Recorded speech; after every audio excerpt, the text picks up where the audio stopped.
Bueno, llevamos, como dices, más de 40 años en el sector de la alimentación, concretamente especializados en lo que es el regalo navideño.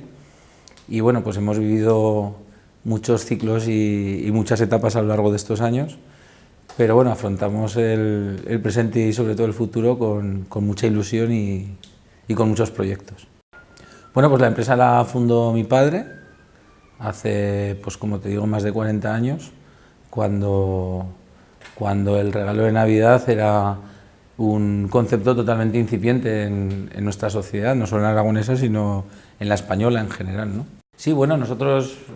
creo que hemos hecho los deberes y esperamos que este año, además de que ya se respira cierta recuperación económica, que evidentemente a nuestro sector pues le afecta directamente,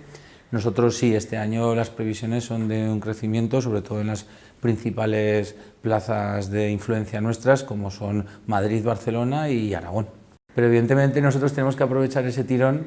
y enseñar a la gente pues, que un regalo gastronómico es algo para disfrutar. Nosotros, por ejemplo, trabajamos desde hace unos años en coordinación con muchos cocineros, sobre todo de Aragón,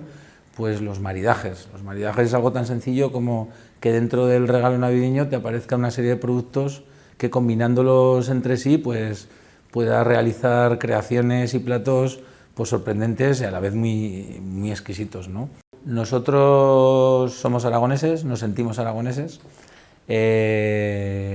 a pesar de que ya la mayor parte de nuestro negocio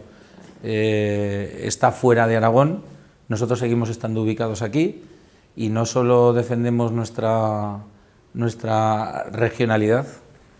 sino que intentamos exportar nuestros productos que son muy variados y muy buenos, ¿no? Concretamente estamos en este momento operando con América Latina, en países pues, por ejemplo como Uruguay, Brasil y en Asia y concretamente o fundamentalmente en este momento en China.